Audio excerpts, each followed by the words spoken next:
Opening the meeting, we'll have the Pledge of Allegiance followed by the invocation delivered by Mr. Lee Tingler.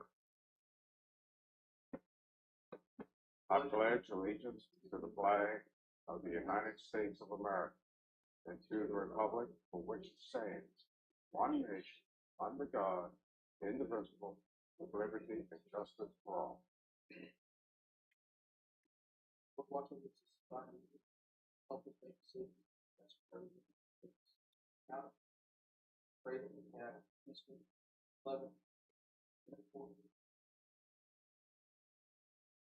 Amen.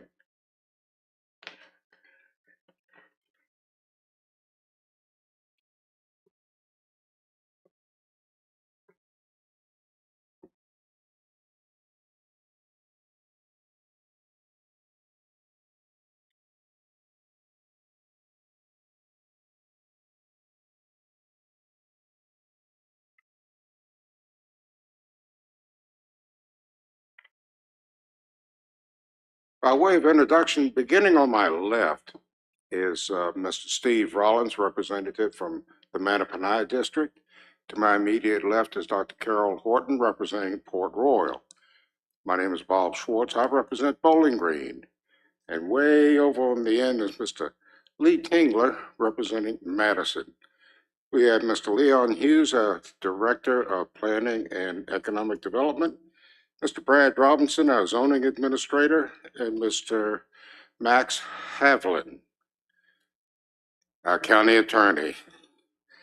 And with that, members of the Commission, have you had a chance to review the meeting minutes from our August 28th, 2025 meeting? If so, are there any additions or corrections?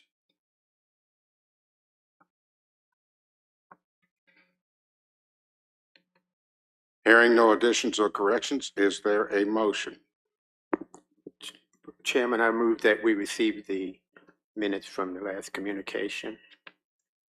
Motion by Mr. Rollins to approve the minutes as presented. Is there a second? Second.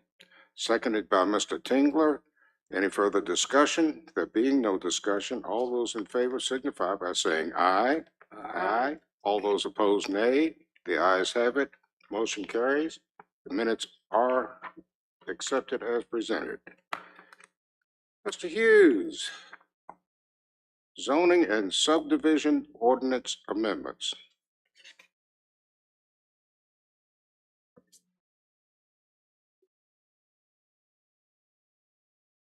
Well, let's do the discussion of the proposed text amendments on the state code changes first. I believe that's on your agenda first. That's exactly right. So as we discussed at the last meeting, the changes to the zoning ordinance are a couple. The majority of those changes are a result of the state code changes that went into effect on July 1. And then there are a couple other amendments to the site plan requirements section to incorporate the amendments related to stockpiles that was adopted by the board some months back. And so those, I'm happy to run through those amendments if you like.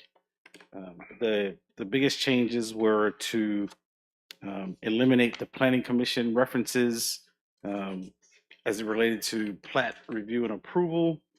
The other changes that we made were to reduce the number of submission copies for site plans when they come in and rezoning materials when they are submitted.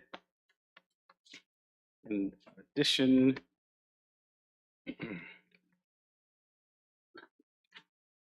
we also amended in the zoning ordinance, or plan to amend in the zoning ordinance, I should say, the references in the RP district as they relate to the family divisions. In addition, we will add some definitions for site plans. We will add a definition for a minor site plan. We will add a definition for utility lots, and we'll add a definition for a building addition. And if you recall, the building addition creates the ability for the addition of onto a building without having to go through a full site plan process. An applicant could just file a building permit and have that addition done without having to do the full-blown site plan. Right now, there are no provisions in our ordinance for anything like that. If you do any amendments or anything to a parcel or building right now, you have to go through the full site plan process. So I think that's a way just to make things a little bit more business friendly, and expedite the process a little bit. So those are the ordinance amendments that relate to, or that are being caused by changes to the state code. And these would bring us in line with the state code. Yes, they would. They'd bring us in line with the state code, and would also, as relates to site plans, it would bring the site plan submission requirements in line with the adoption of the standards for stockpiles that the board adopted. So the biggest thing there is the requirement is that the site plans will have to have a narrative related to the stockpiles, how you're going to dispose of the stockpiles on your site.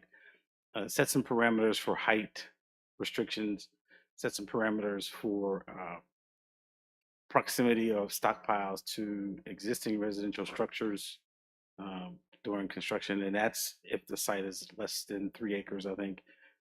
So it's kind of some common sense things that are essentially not in our ordinance right now.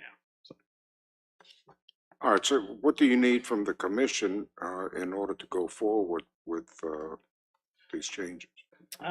we don't really need anything other than just to be aware of those changes. Tonight is not a public hearing. Tonight is just a discussion.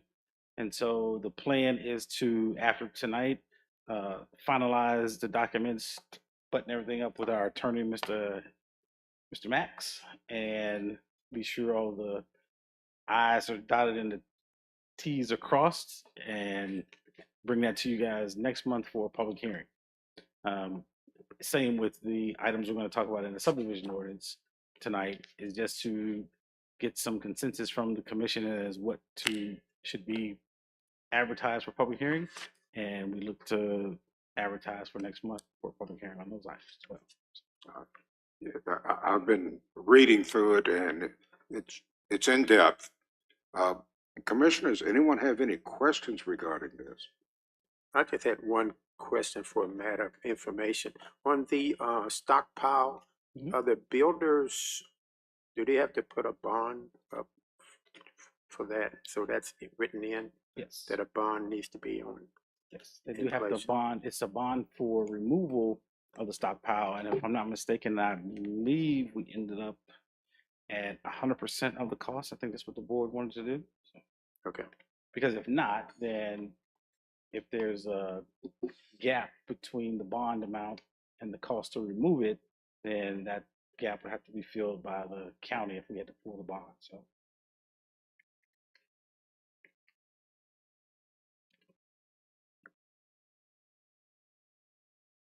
Anyone else?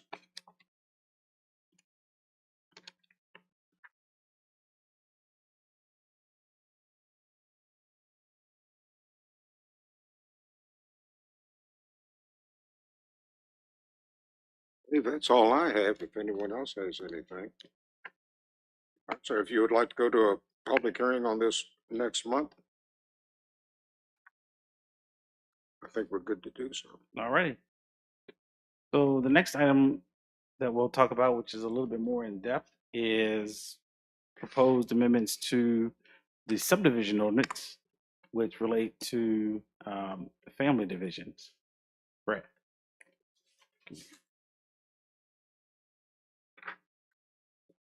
So we'll start with the definitions. And so this definition you see on the screen is the definition as it is currently in the ordinance. And what you'll notice is that this definition does not include stepchildren. The Code of Virginia does have a provision that allows stepchildren, as well as the Code of Virginia has a provision to allow aunt, uncle, niece, and nephew. And so there was some considerable conversation at the last meeting about what our definition should be for immediate family members. And Brad, can you pull up the PDF of the commission concerns, considerations.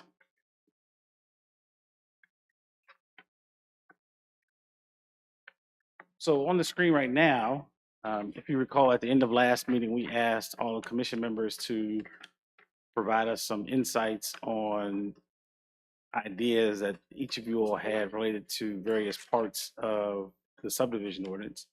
And as we're talking about the definition of immediate family members,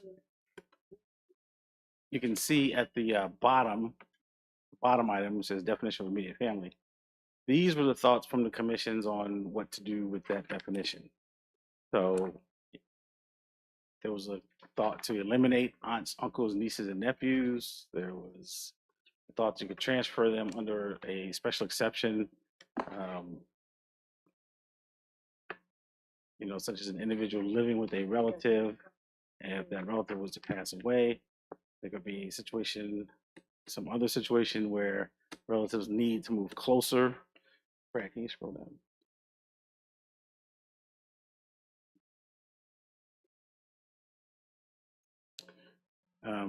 Suggestion that the division only apply to the spouse, children, parent, grandparent, grandchild, and stepchild. And another suggestion to add the stepchild to the definition. And one suggestion just to mirror the code of Virginia and with the inclusion of stepchild. So when you say mirror the code of Virginia, the code does have the provision that allows you to have aunts, uncles, nieces, and nephews. So we need some clarity as to what that might mean. So, Brad, if you go to the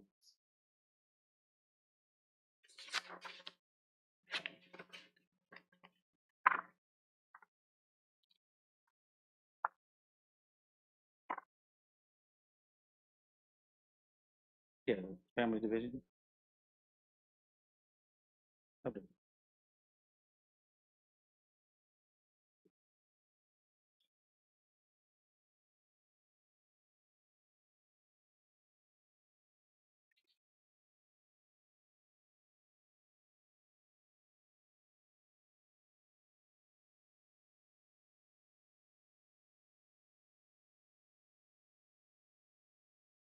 Definitions. The actual, the exempt section where the ordinance is. Wasn't that it? It was in red. No, that wasn't it.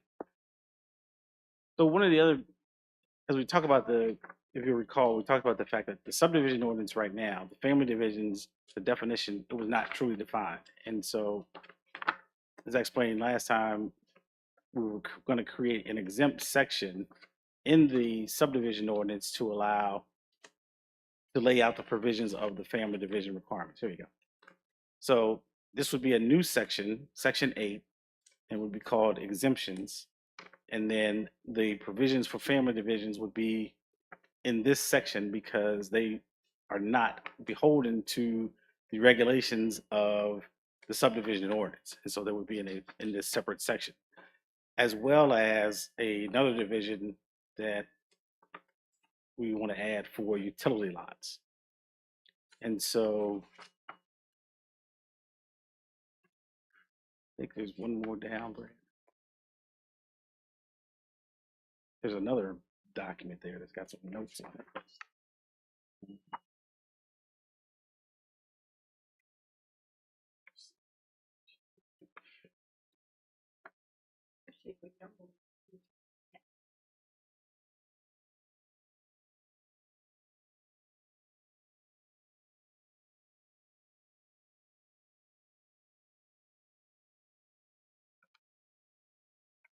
Roll up.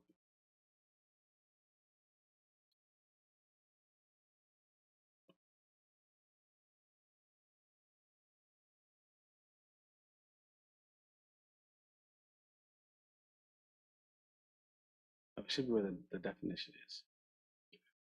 Well, essentially what we want to talk about tonight is, at this point, is how you all want to define immediate family.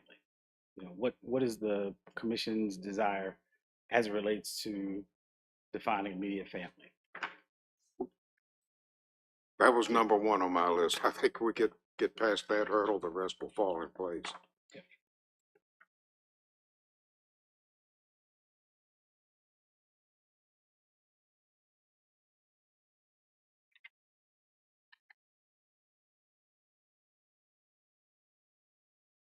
And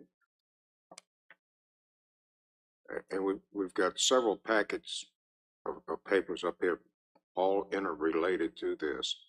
I just want to make sure that we're all dealing on the same page.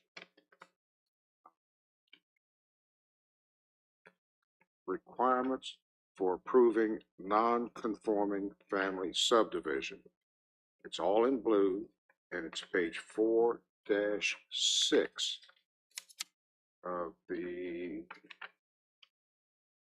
zoning ordinance, Article 4, Rural Preservation District. And Mr. Haviland, if you could just hear me out on this. Item 1 of that states, the purpose of the family division is solely to provide for the housing needs of immediate family members. Do we need to add as defined so that there is no ambiguity whatsoever?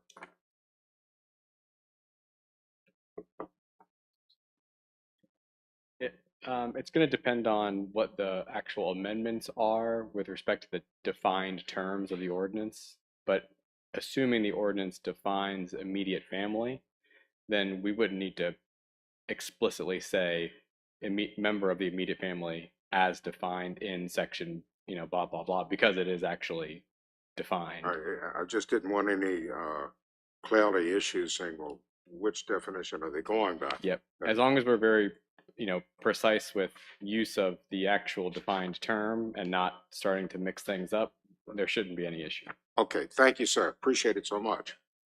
And Mr. Chair, on your screen is the most inclusive definition, which has the provisions, all of the provisions in the state code. So it has the provisions for aunts, uncles, nieces and nephews, and stepchild. All right. So I understand, and I think that's the hurdle we're going to start to try to jump over now and come up with a definition or proposed definition of what immediate family consists of. So I think that's where we're headed. And if not, let me know. We can back up and go another way. But I have some feelings on what immediate family should be defined as. And there's a typo there, I think. Did you leave the E out of define? that's possible. Yeah, typo. Just circle that one. But when it says legally defined offspring, I guess that includes adoptive children. It does. Okay. In the state code, it does. All right, let me cast the first stone. As presented, immediate family, written in red, on page 2-2. As stated, it includes aunt, uncle, nieces, and nephews. I don't think the family tree should be expanded that far. I think, in my opinion, it should stop at or parent. Because the next thing you know, we're going to be looking at cousins, my second cousin twice removed from Aunt Tilly, and I don't want to be going down that rabbit hole. And my recommendation would be is that the definition be stopped at or parent. That would be my first recommendation. And I'll leave that open for discussion amongst my fellow commissioners. I would agree with that. The only thing I would add is the stepchild. I would add adopted, natural, or stepchildren under the definition of child.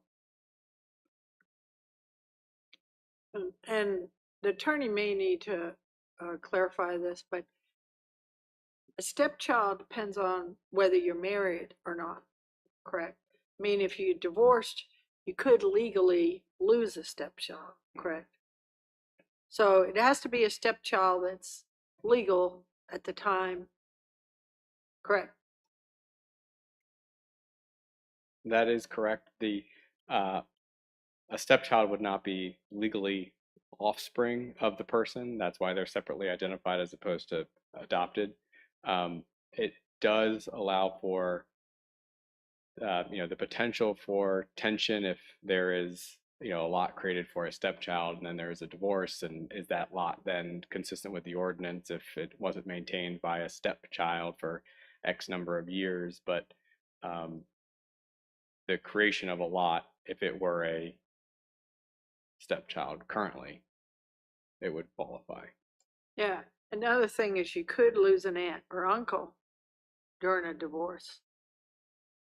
I mean, my husband's aunts and uncles, if we were divorced, may no longer be my aunt or uncle. And so if I had That- property separate from my husband after the divorce, then they wouldn't qualify, correct? So the aunt and uncle and the stepchild could be, what I'm trying to say is hazy.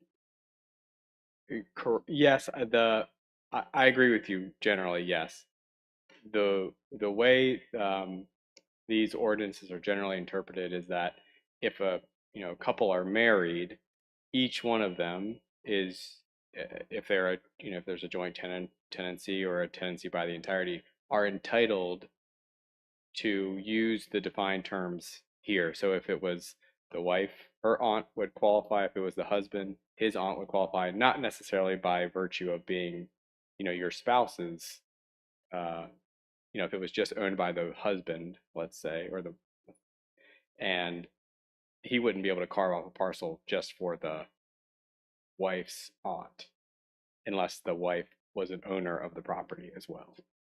Although in Virginia, isn't it automatically you own half of your spouse's property? No. There is a eventually an equity, a division of assets Okay. if you're married, but when it comes to ownership of real property, that would need to be titled in the person's name. Okay. On that note, if two people are married and they bring a child into the marriage, technically, yeah, they're a stepchild, but would we need to define them at that point, considering it's a spousal situation with a division of property? Yes. So if there were a couple, one of the partners brings in a child from a different marriage or a prior relationship, they would be a stepchild, but they would not be legally offspring of the person who was an owner.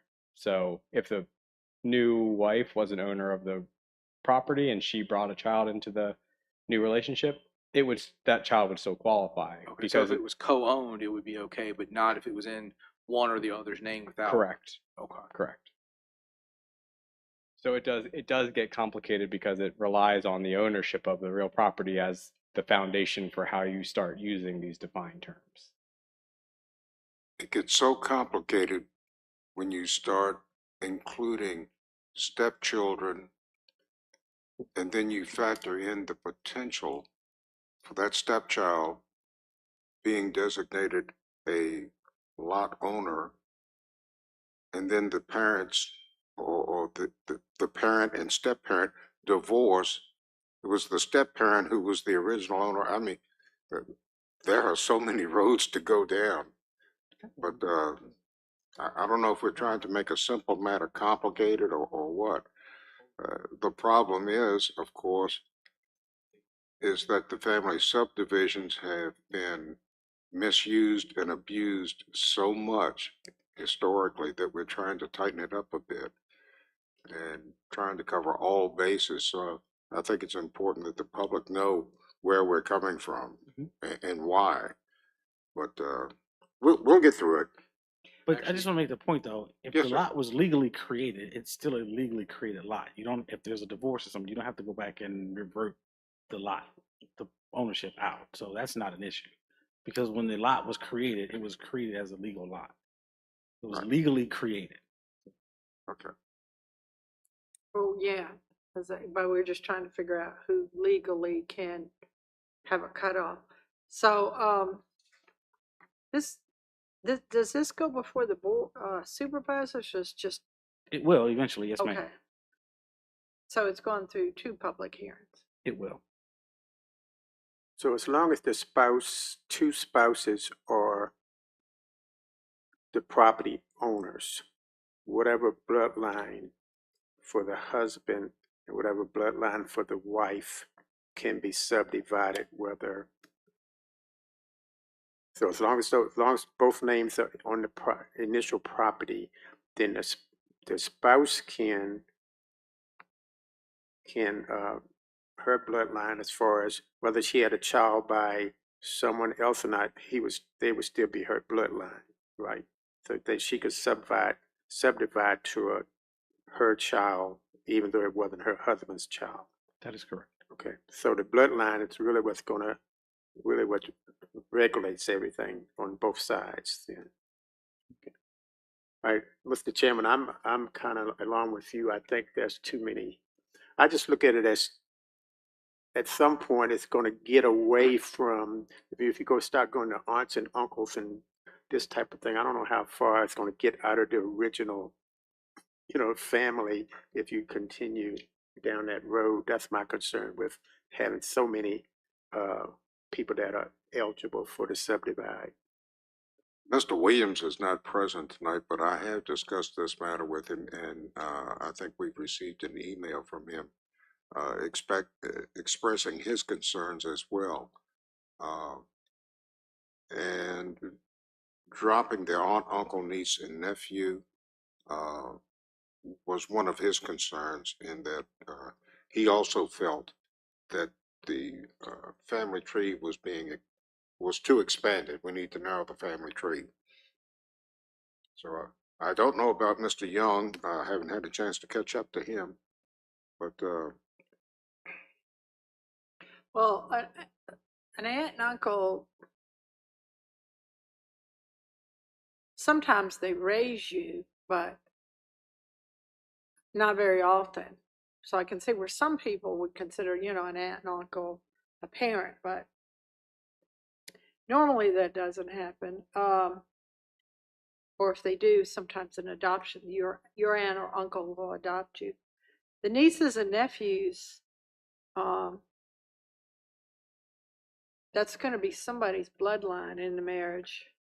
They're going to carry 25% of somebody's DNA, whether it's the husband or the wife. So I would probably be okay with leaving that in. and I think Aunt and uncle, though, gets it a little. I think what the problem has been historically is that a landowner will have a group of family members and set up the lots and put them in each family member's name, hold on to them for a Yeah, 5-year that's period, wrong. and then start selling the lots off. And that's kind of what we're trying to get away from. So there are a couple of other remedies that could possibly come into play, and discuss those with Max here in just a short bit. But Because it is true that actually you're more closely related to a sibling. That's in here, right? yes, Than a niece or nephew or aunt or uncle.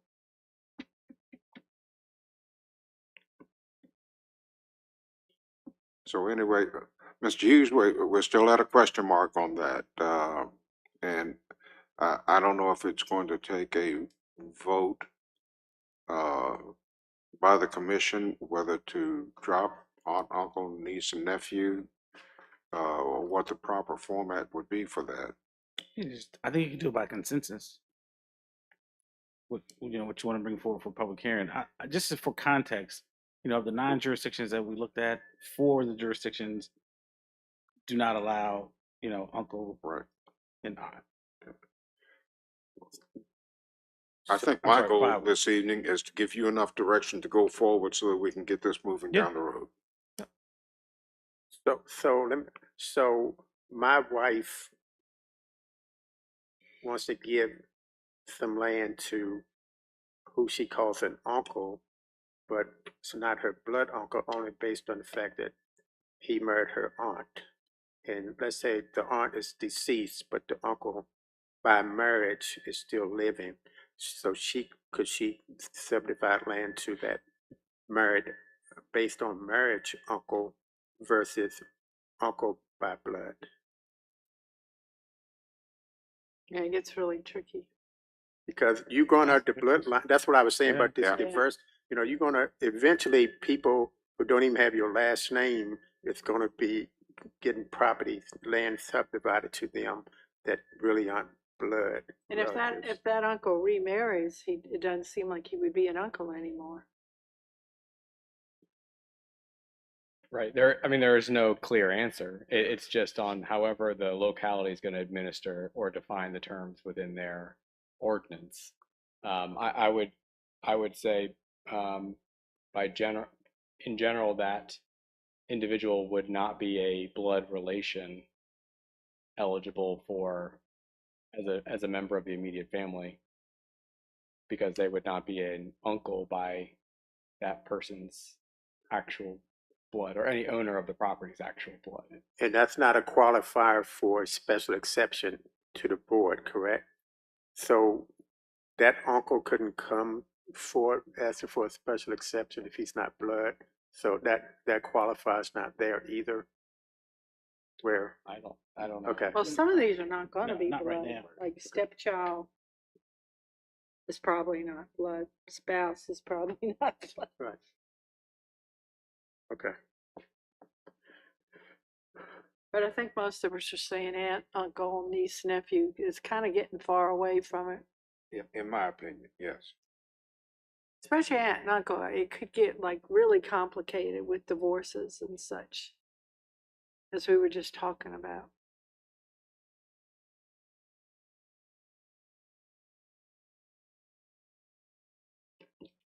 All right, so would the consensus of the four of us be that aunts, uncles, nieces, and nephews should be dropped from the definition of immediate family? Yes. And if you disagree, that's fine. I mean, so you ask for a motion, Chair. that would be, I'll put that in the form of a motion that we drop aunt, uncle, niece, and nephew from the definition of immediate family member. You mean, you want to make the motion? or you I want me to made the motion. I'm Okay. looking for a I second. second. Motion by the chair, seconded by Mr. Rollins. Any further discussion?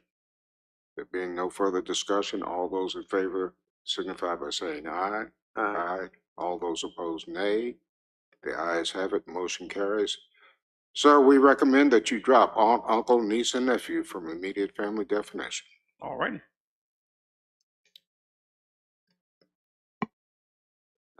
While we are on that subject, shall we discuss and I don't know, well, lot utility, I mean, that's going to be a no-brainer. That needs to be included. So we can go ahead with that, Mr. Hughes. Subdivision family in red on page 2-3. Mm-hmm.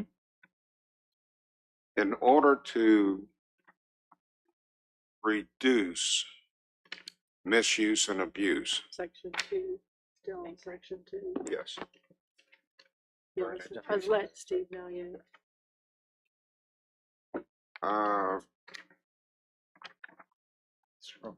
For a period, any division of land created as a family subdivision shall not be voluntarily transferred for at least blank number of years. I think presently it's 5 years. Correct. And commissioners, I would make a recommendation, and it just so happens Mr. Williams also is of the same opinion, that should be made 10 years.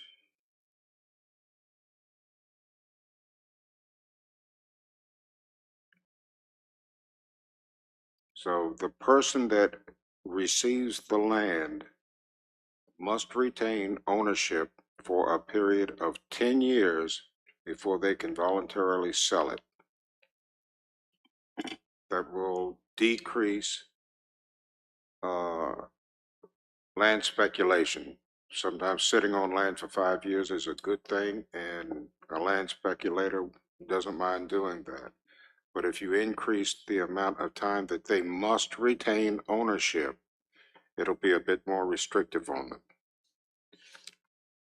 So, Mr. Chair, Sir, just point of clarification. So after some conversation with Max, we've kind of amended this definition a little bit, and that ownership holding period is in the exempt section now. So, Brad, if you can go to the, I just want to be clear where it is going to would ultimately end up. So, item G, any division of land created as a family subdivision shall not be voluntarily transferred for at least blank years, except as provided in the exempt section of this ordinance. And there, I said PC is to recommend a holding period. So that's where your holding period will end up now. all right, sir. Yeah. Understood. What, So, section 8, which F? G. G. Oh, okay. and my recommendation would still be the same, that it be 10 years. So, anyone have any other thoughts? Recommendations on it? Is there a motion? Yeah, I'll make a motion for section 8G to read at least 10 years. And I'll second that motion.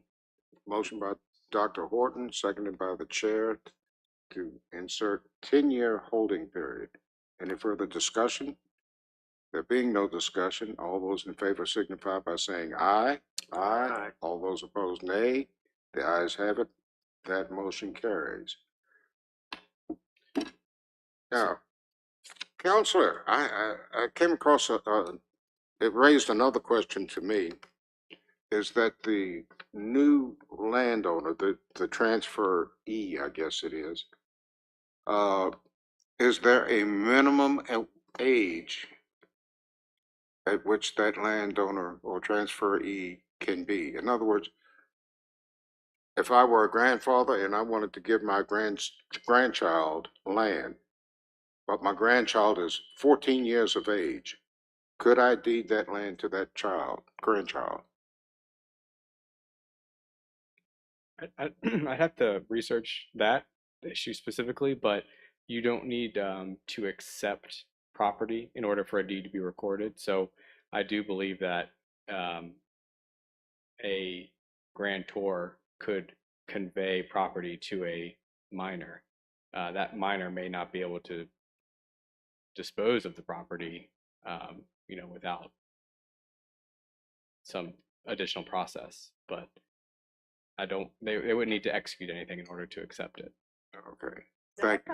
But I can look into that. Yeah, I thought you had to, if they're under 18, I thought you had to put it in trust for them. I thought. You can put personal or real property in trust for minors, but I don't believe it's a legal requirement. But I will look into that. Okay, thank you. Thank you, sir. And here again, I'm trying to thwart any land speculation. Someone going into it with a speculation.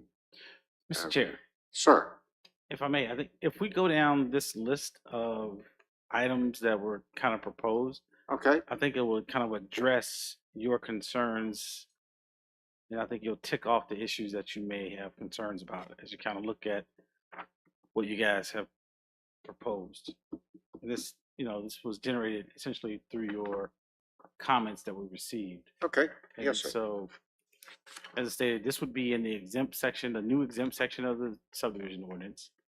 At first, it would start with the minimum lot size. Right now, it's 2 acres. There was some conversation, should the lot size be bigger? Should the lot size conform to the lot size of the zoning district? So like in the RP district, the minimum lot size is 10 acres. Should it be at 10 acres? So right now it's at 2 acres. And so the question is, do you want it to remain at 2 acres or not? Do you want to add some other dimension?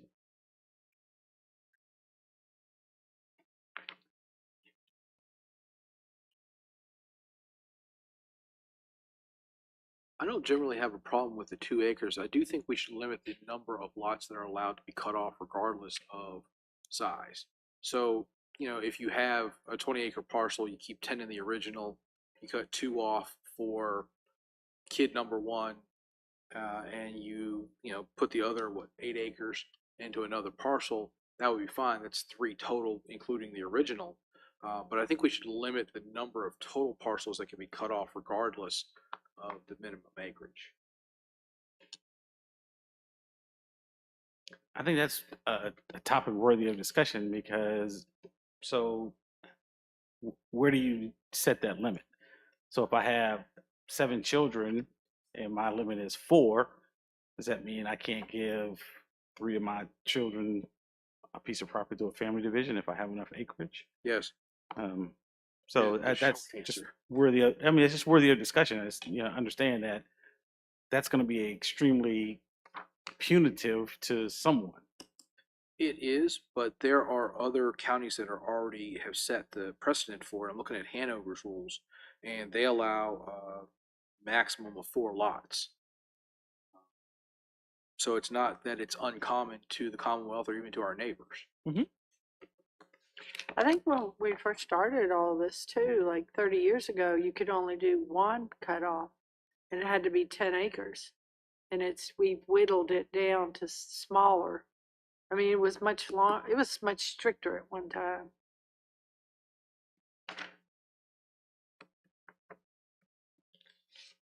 Back in the 90s, I can remember. Because that's when I got my cutoff. I had to have, had to be much larger, and there was a limitation on the cutoffs.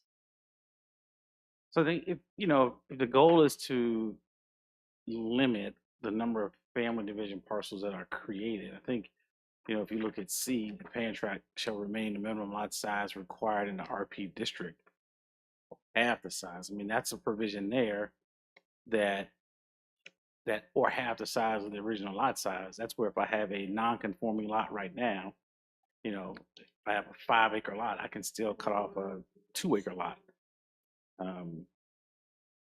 So our minimum lot size for RP is 10.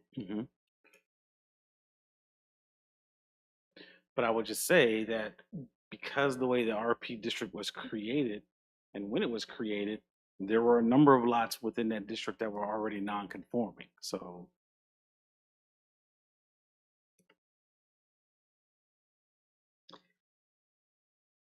I think that's why this provision is in the ordinance so that those non-conforming lots had an opportunity to use the family division provision if they so chose to.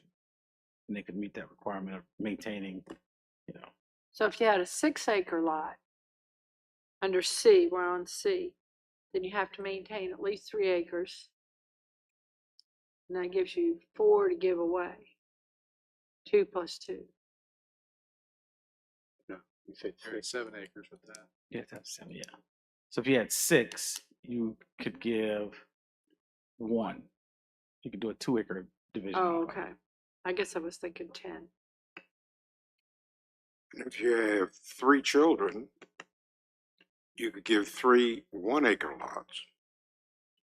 Or it has to, the Minimum minimum 2 size acres. 2 acres. Right, unless we change it. You want to go down to 1 acre? Well, I'm not saying I want to go down that road, but I'm trying to be accommodating to some of our I don't residents. think it's going to be hard to get 1 acre to perk. It definitely is more challenging. Yeah. I think a you're 2 acre parcel Yeah, gives you I a mean, perk yeah. site and Yeah. alternative perk You'd site. hate to cut it off and I then know. it won't perk. Right. Really, you should perk it beforehand. But yeah, I wouldn't go down to 1 acre. You just, that's too It- small and you it'd might, be it's probably better- not gonna perk. Be better to maintain the 2 acre requirement on it. Yeah, I wouldn't go less than 2 either. The only concern I have is the standards that everybody else has to abide by in RP of 10 acres. You know, if your family farm is 100 acres and I want to build a house beside your family farm, I got to have 10 acres to build in RP, right? Correct. In a conventional subdivision, yes. And I will say, there's some financial implications because it's difficult to, in some instances, to get a mortgage on a 10-acre piece of property for a house.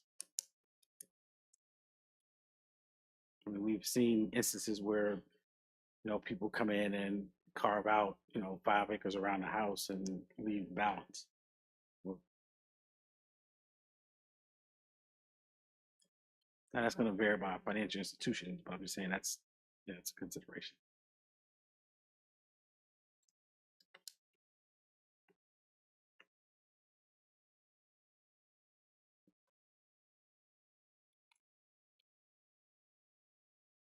So should we leave that as is? I mean, just the way it's written, 2 acres? Is that where we are? I wouldn't go less than 2. yeah. Are you on B, Hey, A?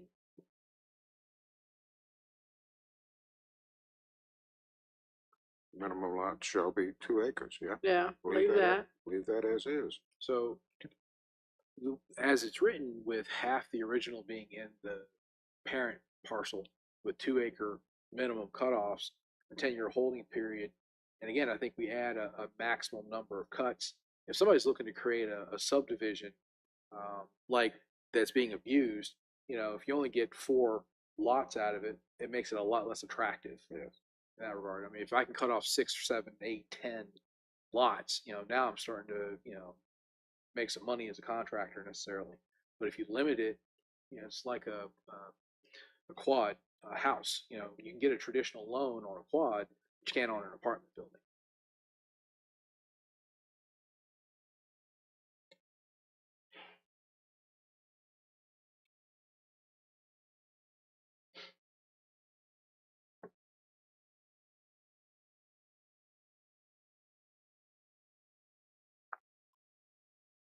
All right, Mr. Hughes, what do you need from us, sir?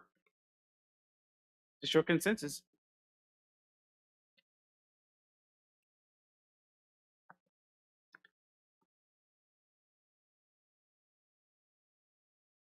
What do you suggest, Mr. Tingler, on the minimum amount of lots? 2 acres, No, not the size, but how many you can cut off? 4. And So- I'm using Hanover as my kind of guide a little bit in that. They allow 4. They I allow know we had that list last time. I wish Yeah. I'd have brought it back this time. It's in the packet. You got it? Yep. It's Oh, is it in this packet too? Yes, it's at the back of it. on the back page. Oh, the same list we got last time. Yes, ma'am. I didn't realize that was the same. Well,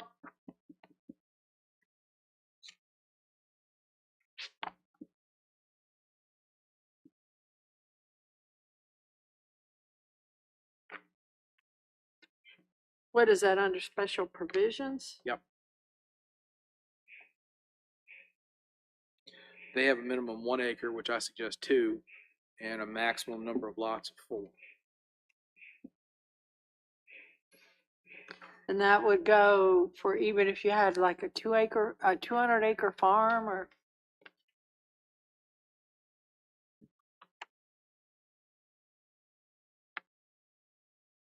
I mean, a 200 acre farm, they could cut it into 4 50-acre lots if they wanted to.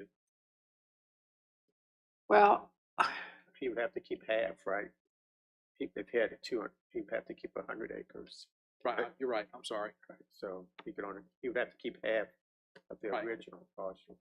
Right. so you're right. then you have, So you could still get, for lots 25 each. there you go.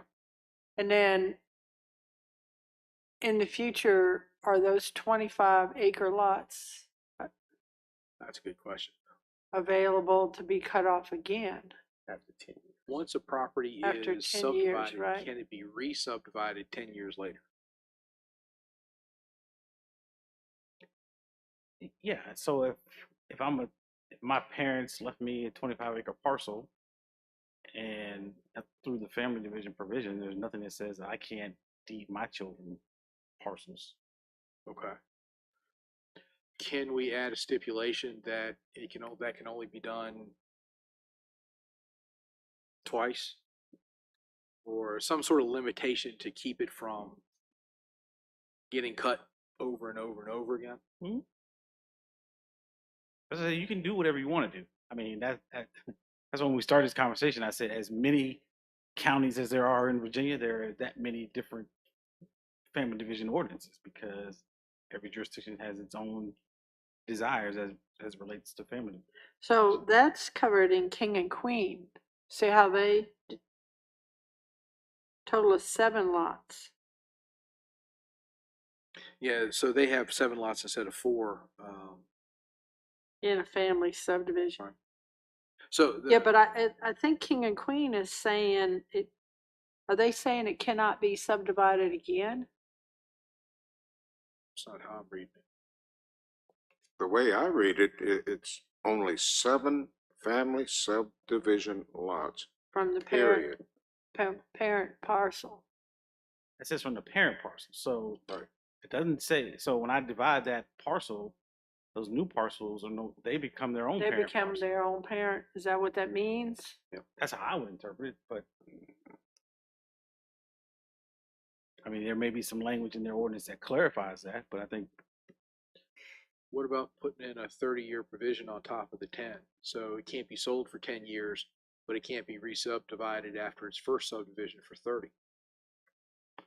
you mean the new lots can't be sold. Yes, sir. Well, in my opinion, I think personally the subdivided land should follow the same criteria as the original partial, because once my parent donate me 50 acres or subdivide me 50 acres, after I'd waited 10 years, I should have started creating my own bloodline. So now I'll have children, grandchildren, you know what I'm saying? Mhm. That would fall under my partial that now is my tract of land that I could subdivide, just like the original plat owner was able to do. You know, I don't, as far as going 30 years down the road, my children would have grandchildren before they could do anything with their land. If I wanted to give somebody some land in my family after it was subdivided to me. So I'm not kind of in favor of that. That's a long time period to be able to do something with that land. It is. To The your- reason I picked it though was that's the average mortgage, term of mortgage. So the land would be paid off theoretically after a traditional 30-year loan. And then it'd be free clear to do anything you wanted with at that point if you still live there. I tend to agree with Mr. Rollins here that once he becomes the parent company or parent property of, what'd you say, 25 acres? 10 years down the road, you could subdivide for your children or whatever, as long as you retain 12.5 acres as your parent property. So, and you're still within the 2 acres that you can subdivide. So, So after I gave 12.5 acres to my son, 10 years have to pass before he could do anything to give away half 6.25 acres. 6.25. See what I'm saying? Yeah. So, as far as their mortgage and stuff, I mean, if my parents had 200 acres of land, I probably don't have to do a mortgage on a house. I could probably pay for it in cash. But I just don't like, I don't like that long extension before you could do something to subdivide. itself, you know, the parcel that was subdivided. So And I'm kind of in favor of doing what the parent plant has to do and do it and keep, you have to retain half, but you have to hold that subdivided for 10 years. And then you could subdivide half of that in 10 years. So at some point, that subdivide is going to run out because you're going to run out of land for to the be 2 able to acres. to be able to subdivide down the road. Plus, it starts getting a bit convoluted when you start going down year after year after year. So, yeah, I kind of think that might be a good idea. That way, we're following one set of rules for a parent piece of property.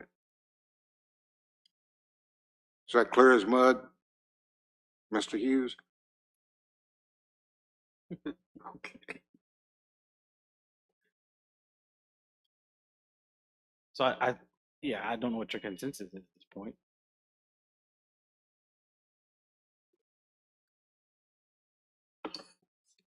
Got that part. Okay. That's what you want to say? Yes, sir. No limit on number of divisions. Uh, Oh, yeah, we didn't get to that part. yeah, that's part B.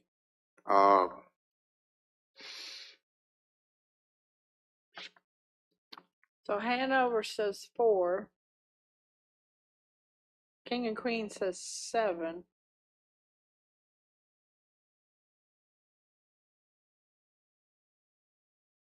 The rest of the counties listed don't have any criteria.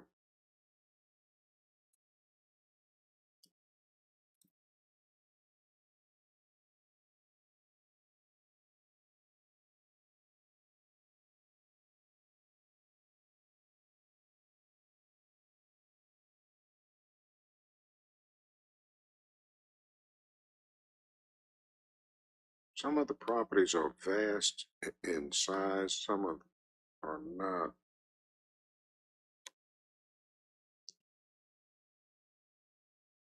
How far do we want to take this?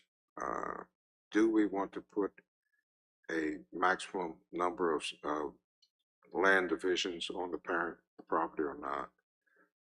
That's what it boils down to. I mean, you could regulate that by increasing the number of acreage that they could subdivide. I mean, that would cut back on some of the subdivides if you went that route, but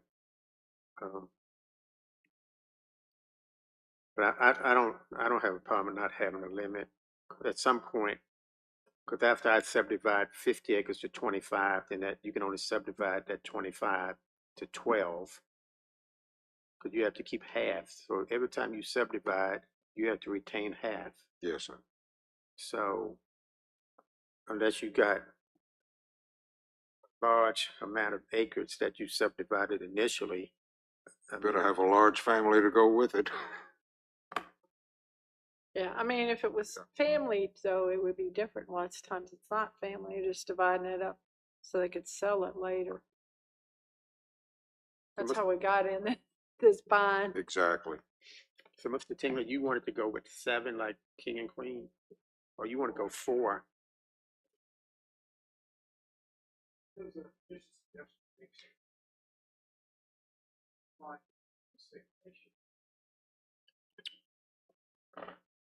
Mr. Hughes, let me ask you this. Worst case scenario, and someone needed to subdivide a 5th time, would they be able to do that by special exception, or would they be locked in to, You would have to make that a provision. I don't want to make that a provision because that offers encouragement. Well, and let me say Go this. ahead. There's some other things that you are going to be looking at that might also deter the perceived abuse of this ordinance provision as well. I mean, you start to look at, your requirements. At what point do you require, significant road improvements? One of the things you're going to see later is we talk about a minimum road standard. So in our current ordinance, our private road standard is essentially the VDOT standard. So you're building a road that could be taken into the system. You could also consider, having a minimum standard say if you had to do, say 8 inches of stone, of compacted stone as your access way. Well, or when you get to 3 lots, then you may have to do VDOT. a private road standard. So there's some other things that will, create some barriers. Now, Okay. I say that, but you have to remember and keep this in your mind. Every requirement that you add is going to be punitive to someone. So you may have people who are land rich, cash poor. So just keep that. I just want to keep that in the back of your mind. And the other thing I'll throw out there is, which we'll be prepared to have some fully vetted numbers. Over the last 10 years, it's looking like these provisions may not be abused as much as there's a perception that they are. So I just want to throw that out there as well to muddy the water some more. So But we, also we got to be looking at the future, just because do. if they're not abused today, they could be abused tomorrow. That's exactly right. And that's what I said. I think there are some reasonable things you can do that would deter, the abuse. I think you've taken one step. You've limited the number of eligible family members. So you've taken one step that's going to reduce the number of family division lots. You have increased the holding period. That's another step you've taken to create some deterrence. You're going to talk about, road requirements. That's another step. I would just to remind you to look at things in the aggregate and not individually and get caught up thinking that one individual provision is going to prevent everything, because it's all going to work together. So all of these restrictions are going to be on top of one another. And so you're going to have a number of items there to So, Mr. Chair, have can to we let that be the address. last thing we decide on tonight? I mean, this could, it can always be discussed again. You can Oh, come yeah. back and just do one section of an ordinance in the future. Yeah. If it's done worked out. I think so. We might be trying to make this too complicated. We might be working up a sweat over something we don't need to be working up a sweat over. But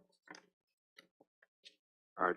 better safe than sorry. Well, I agree wholeheartedly. And I do have one, before we leave, I do have a question I'd like for council to delve into, not to answer tonight, but just delve into for our next meeting. But let's work on coming up with a consensus on the number of times a piece of property may be subdivided. And we're open for suggestions. Okay. I mean, are we discussing, you brought up, letter I, Mr. Hughes? Are we discussing letter I tonight? We're discussing all of it. Okay, so do we need to discuss that? That's one of the things you brought up.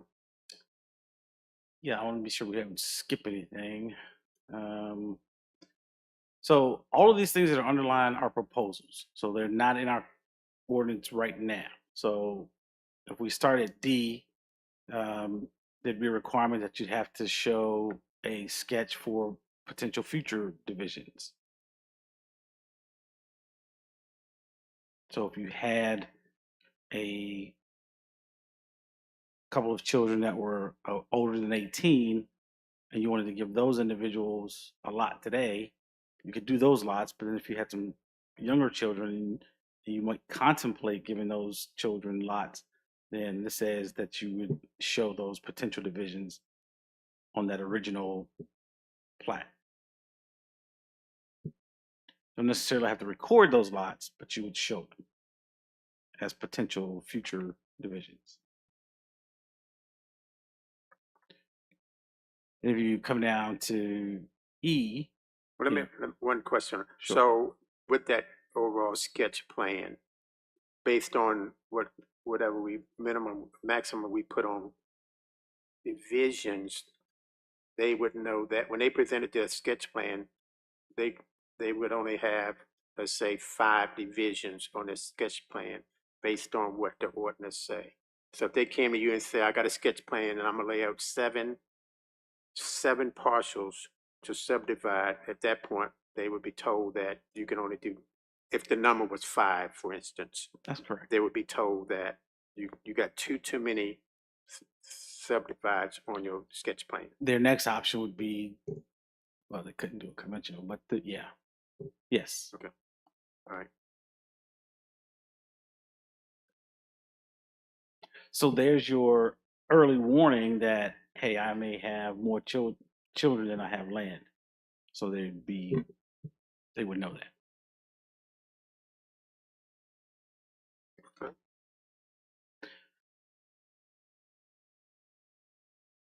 So E, common driveway entrances should be utilized in accordance with section 5.2 of the subdivision ordinance. That essentially says you have to have a separation distance between two entrances. That provision is in the ordinance to prevent stripping of lots along the road.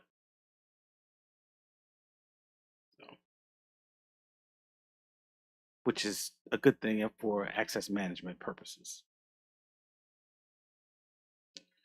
Item G, F, F, I'm sorry, yeah, F, to be eligible to divide a parcel for an immediate member of the immediate family, the grantor must have owned the parcel for a minimum of 5 years. So this was the other item that got lots of discussion at the last meeting was, should there be a minimum time period that someone has to own a parcel before they're eligible to do subdivisions?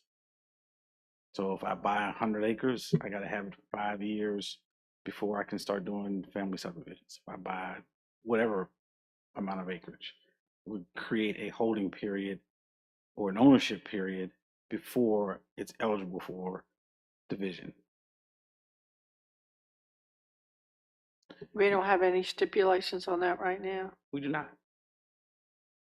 And that came up, from a number of the comments received from you all. That was an item that was repeated a couple times. I think it's good to put that in. absolutely. All right, under G, we're going with a 10-year. Yeah. So did you want to maintain the 5-year on F? Yes, sir. Okay. Well, I did. Now, my fellow commissioners might voice differently, which is okay. I say keep it in. You already talked about G. You wanted to establish that at 10 years. Yes, sir. H, the creation of more than 3 lots requires the access drive to be constructed to private road standard as defined in the subdivision ordinance. That's correct, and we've discussed that. So we want to maintain that. Yes, sir. I do. Okay. I, the 20-foot access drive must be constructed to a minimum 8 inches of compacted gravel with a compaction rate of, and that's to be determined. And I have a note there that says VDOT comments forthcoming on a potential specific compaction rate. So in discussion with VDOT, the one concern they raised is that the different soil types in the county require different levels or a different amount of gravel. So their perspective, in some parts of the county, 6 inches is certainly not enough. In other parts of the county, it might be. But their suggestion was, at this point, to go with a minimum of 8 inches compacted gravel. And they were going to get back to me with potential compaction rate. So as we talked about a deterrent, so if we add a compaction rate to that 8 inches of gravel, so now you're further increasing the cost of doing a family division, because now you're going to have an engineer or someone determine or put that stone down and verify that they're meeting the compaction rate. So, and the purpose of having a compaction rate is that a lot of times, 10, 12 years from now, people who are tired of maintaining a private road might want to come to the county or come to the county and want the county or VDOT to take that road over, and they get together and decide, okay, we're going to bring our road up to the state standard, and ask VDOT to take it. So if there are 3 homes on a driveway, the owners get together and bring that road to the state standard, then VDOT will take it into the system for maintenance. It is their responsibility to bring it up to the standard. And if you start with a pretty significant base, then it's a little bit less expensive to take it to the next level of it being a road that's acceptable to VDOT. So the compaction rate is to be determined, is it? By the time this comes to public hearing next month, we'll have a Okay. suggestion on that for sure. Okay.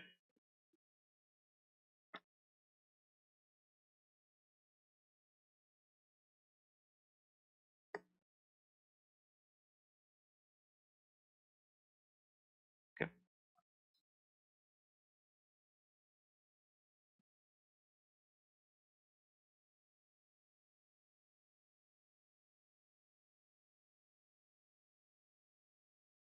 Turn your mic on. Sorry. What I was saying is, why require a road if you have road frontage for all the lots? Well, you wouldn't if you met the separation minimum. Separation minimum? Yeah. So if you, in the prior provision, common driveway interest shall be utilized in accordance with sections of 5.2. 5.2 establishes the separation distances for driveways. Okay, thank you.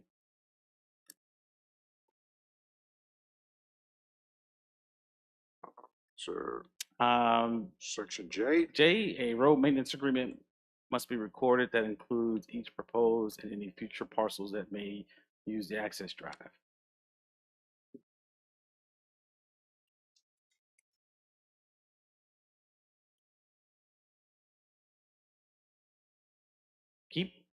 Keep it up. Keep on.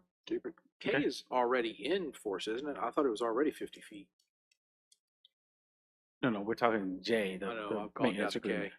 K. I've gone down to K. Oh, man, you're on it. Sorry. So no, the easement is not a minimum of 50 feet. So the code says that the aisle, this would be an additional standard. So right now on the family division, the state code says it should be a minimum, it could be a minimum of 10, maximum of 20. That's the drive aisle. The thought process behind the 50-foot easement is that if ever going to be a state road, the right of way is there for it to be a state road. So one of the most common issues that you see when families get together and decide that they want to bring a road into the system, they may be able to raise the funds to construct the road, but someone decides they don't want to give up the right of way. And so the state road can't be built. If you maintain the 50-foot easement, then you'd have sufficient area there that you could build a state road at some point in the future if it was ever the desire of those owners. It was when we first started these family subdivisions back in the 90s, 50 feet was required. I don't know how it ever went away. I don't either. So it's down to something like 8 or 10 now? It's maximum, the Code of Virginia says it can be 20 feet. 20? Yeah, you better keep it at 50 because it could, more houses, more cutoffs. It could have to be a state road at some point, so you better keep it at 50. Emergency equipment needs at least a certain amount of room to get in Yeah. there and work. I mean, this is purely, trying to think out into the future. I mean, we don't have a lot of dirt roads in the county anymore, but there are some that are out there where, at some point people are going to decide, hey, we'd like to get together and raise the funds and bring this road into the system. And the necessary right of way to do that is about 50 feet. And so it's there, it would be there. It would just be one less hurdle in the future that they'd have to cross. Yeah, I would say keep it at 50. Yeah. That's, And mind you, it doesn't mean that they have to go out and clear the 50 feet. It's just the easement is there that if they ever want the to do easement it, is there. yeah, it's there. So, L, J. did, L, The deed shall include a covenant that prevents the transfer of the parcel prior to the year holding period. That would be the 10-year holding Yes. period. Mhm. That's easy peasy. So this is now M is going to create a little consternation because we're going to have to go back and revisit the minimum lot size. So you can do family division in 2 districts right now. And so the RP district, which is the largest zoning district in the county, has a minimum lot size of 10 acres.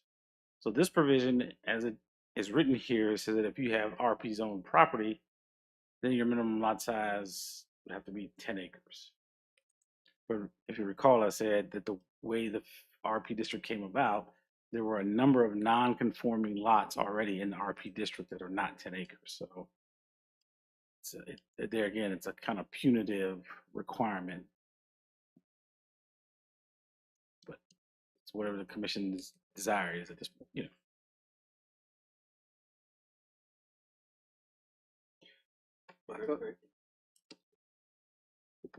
I'm sorry, if they are required to meet the minimum requirement of the RP district, that means 10 acres. Mhm. However, we're giving them an exception for a 2-acre lot, Well, or one- not 2-acre, but half of the parent company. if this provision was in the ordinance, that wouldn't apply to them because this is a specific call out to the RP district. So if you were happy with the way you have discussed it earlier, you could just not include this. My opinion is we should omit it because it's in conflict. And All right, when you talked about the proposed lot or lots, you're talking about the cutoffs, correct? Mhm. Yeah, so that's, we said 2 acre, I mean. Right. Said they could do 2 acres, and that's in conflict with the 10 acres of RP. What other district allows cutoffs? You said 2 different districts. The RR, right? The RR.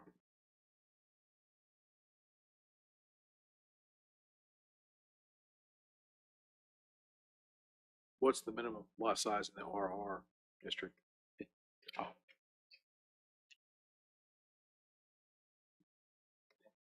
Don't have my- Regardless of what that answer is, the minimum would be 2 acres that we're allowing for, so For it can't family, be, yeah. okay, it doesn't matter. I believe it's 2 acres. But the Minimum answer acre. is relevant. The minimum we would allow if you had 5 would be a 2-acre cut. And then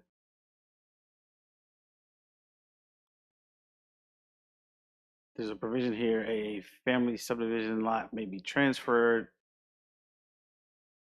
in the case of death of the grantee or a court order. So there are times when courts get involved in ownership of properties and, you know, makes an order and, you know, they have to dispose of the property or someone dies. And so this is just a provision to try to address those unusual situations that occur. We all gonna die, so. should the word "for" be omitted from that? Yeah, that should certainly should. And under that circumstance, it could be a non-conforming immediate family member, right? If the court does it. It could be, Okay. whatever the court decides, So on letter M, so that either's got to be removed or letter A would have to be changed to 10. Is that what you're saying? We either need to remove Well, if I M. think we're removing M. Just moving it all together. Yeah, we're just gonna remove M, I think.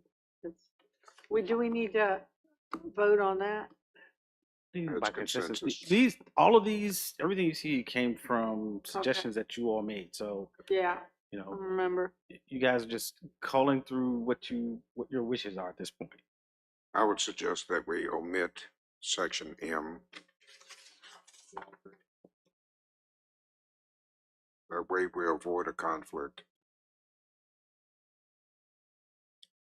So in O, a notarized family subdivision affidavit affirming family familiar relationships shall occupy each application. And so someone brings in an application, they have to sign an affidavit that says these family members are indeed truly my family members. They're just affirming that they're abiding by the provisions of the ordinance in terms of immediate family. That sounds reasonable to me.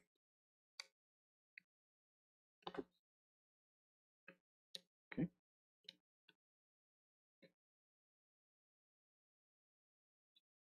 And that covers Any potential discussion on that? amendments. I'm sorry. Any discussion on section O?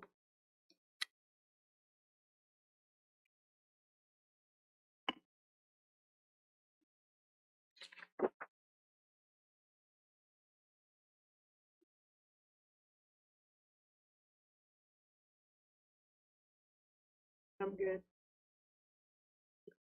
I think it should be included. Oh, yeah. Any opposition? Give everyone a chance to speak. Participate, I'm good with it. play along. All right, Mr. Hughes, I think we have gone through the list. Okay. Yeah. And then the last item that would be in this section today is the creation of utility lots. And a utility lot is simply exactly what it says. It's a lot that would be created with the intent to accommodate the installation or storage of public or private utility equipment and infrastructure, either above or below ground. And one of the best examples I can think of, our utilities department has a pump station somewhere. They want an individual lot. I had a situation recently where a telecommunications company approached the landowner about putting some switching infrastructure on their property. You know, they had to kind of carve out a lease area with, you know, and sometimes those private entities want to own the land that their equipment is on. So we just didn't have a provision to allow that. It's not uncommon. It's not all that, it doesn't occur all that frequently, but it is a tool that it does allow us the ability to address those situations. Another example is county's going to build a water tower somewhere. They want to have that on an individual lot. Then we would have the ability to carve out a lot, you know, a smaller size that would accommodate that utility. So this is just trying to create another tool in the toolbox to address an issue that's out there that our current ordinance doesn't address. And the note there, the PC needs to initiate the addition of this into the ordinances because our esteemed attorney wants us to be sure that we do things appropriately, and so we want to be sure that our motion for initiation included utility lots. There's no restriction or limitation on the size of the lot. No, I mean, it could be, I'll give you an example. It could be you could do like a substation.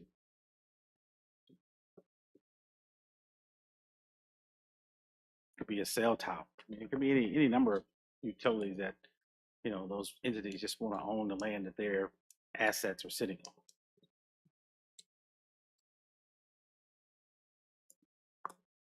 on. Commissioners, any further questions regarding this issue of utility lots?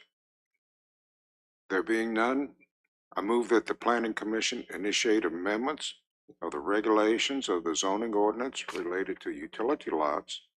Such amendments to the zoning ordinance being required by the public necessity, convenience, general welfare, and good zoning practice. I move that the Planning Commission initiate amendments of the subdivision ordinance related to utility lots, such amendments being required by the public necessity, convenience, general welfare, and the orderly subdivision of land and its development. Is there a second? Is, I mean, do you have to say anything about with additions, No, like okay, no, we're good on what we've got. okay. I second that motion, Chair. Motion by the chair, seconded by Mr. Rollins. Any further discussion? All those in favor signify by saying aye. Aye. All those opposed, nay. The ayes have it. Motion carries. So just for clarification for the public and the commission, at next month's meeting, we will advertise for public hearing the amendments that you discussed tonight, as well as the amendments that relate to in the zoning ordinance that relate to family subdivisions, as well as the additional items we talked about, and those items related to changes that are necessitated by the Code of Virginia. And so that is our goal. And please feel free, if you have any questions between now and then, or about 2 weeks before that meeting, to let me know, so that if we have to make any adjustments to our ad, that we can do so. But as of right now, we're gonna work with our council to make sure all of our language is straight and we don't create any unnecessary, unintended conflicts, which, you know, happens sometimes when you do ordinances, but that's what our plan is. And in October, we hope to bring this to a public hearing so it can go to the board for their final disposition. Thank you, sir. And we run our ads, I mean, it's on our website, but where are we running them right now? And the Freelance Star. Okay. Because there's another paper option now in Fredericksburg, but Which one? the Fredericksburg Free Press. Oh, So I don't know which one has the most, they're in competition now, so I don't know which has the most circulation. well, We that's something might want to keep abreast of which one. yeah, I mean, and the code says it's to be a paper of general circulation. So, and I'm not sure if that's been totally defined, but we will certainly investigate that. I do have two questions that I'd like Mr. Halavin to ponder and get back with me if he would. And I'm not trying to reopen the can of worms that we had tonight, but I have a bit of a concern that should a family member be granted some land and they build on that land, that they not reside there, that they subsequently rent it out, whether it be a standard built home or a mobile home or whatever you want to call them.